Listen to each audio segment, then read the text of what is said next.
Hey you! Sou o professor Fernando Siqueira do IUP Inglês Criativo. Vamos hoje falar de um assunto muito interessante aqui. Dos três verbos mais importantes da língua inglesa, vamos falar sobre dois deles. O verbo to be e o to have. Esses dois verbos podem ter várias interpretações, depende muito de como a gente considera em português. Muitas vezes a gente fala ter, mas em inglês a gente usa o verbo to be. E às vezes a gente fala o verbo ser ou estar, mas a gente utiliza o have em inglês. Então, existem algumas relações assim que são interessantes. Então, tudo depende de contexto, de como você vai utilizar. Por isso a gente tem que aprender inglês passo a passo, saber o que está fazendo, entender bem. Não basta você ter um monte de informação, você tem que saber utilizar essa informação a seu favor, para você aprender a construir as coisas e falar inglês fluentemente, ok? Vamos então falar aqui sobre vários assuntos assim interessantes nesse sentido dessa confusão. Olha só. Vamos falar então do to be ou do have em inglês, ok? Muitas vezes a gente fala o verbo to be, mas pode-se ter a tradução de ter em português. Então, por exemplo, quando a gente vai perguntar a idade de alguém, a frase tradicional é How old are you? How old are you?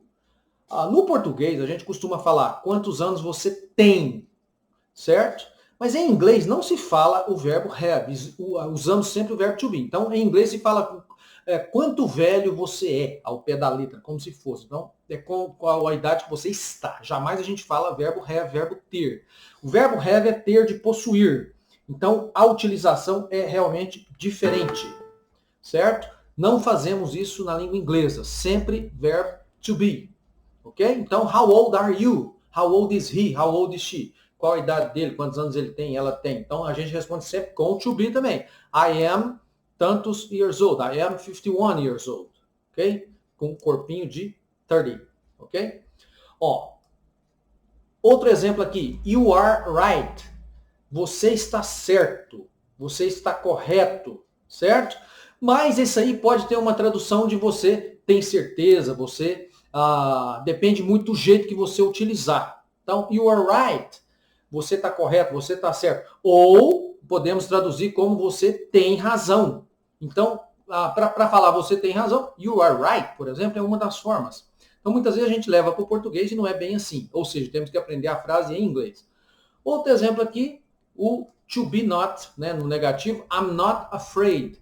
Eu não estou com medo, ao pé da letra. Mas em inglês eu posso traduzir como eu não tenho medo também. Então, depende muito do que você quer falar. Você tem que aprender como se fala em inglês. Então, I'm not afraid. É estar amedrontado, né? Nem com medo, que a gente fala em inglês, a gente usa o adjetivo com to be, mas podemos traduzir como eu não tenho medo, ok?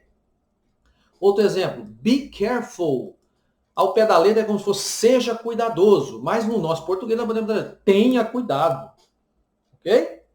Outro exemplo legal aqui, it wasn't my fault.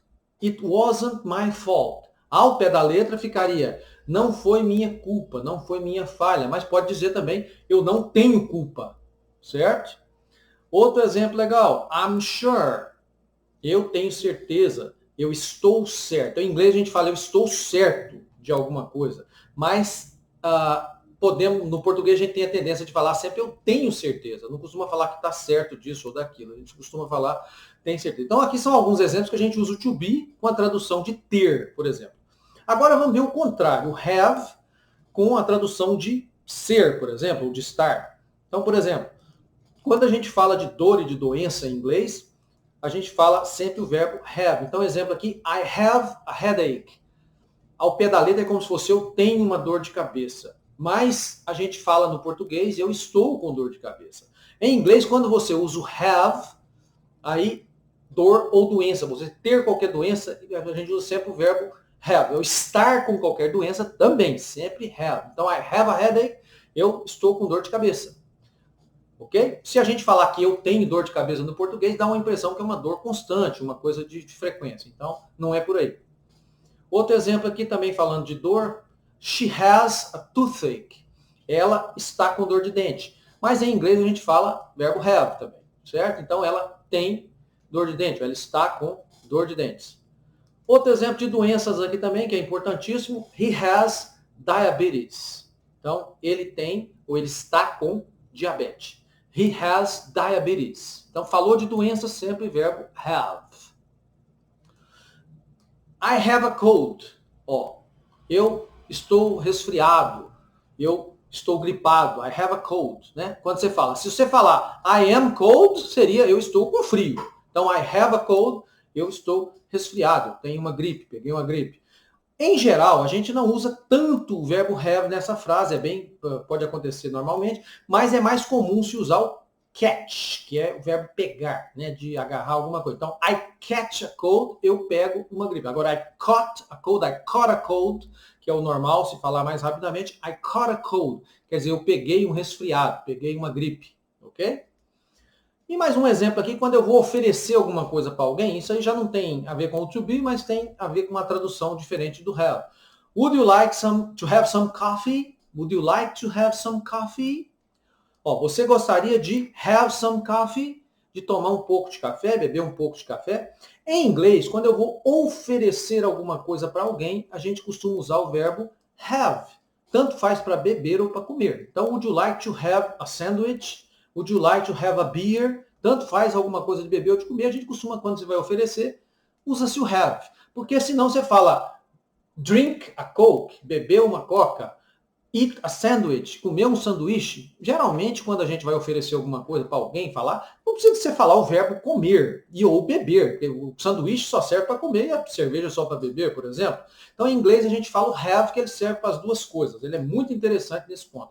E aproveitando a ocasião aqui, would you like, expressão usada para se oferecer alguma coisa para alguém.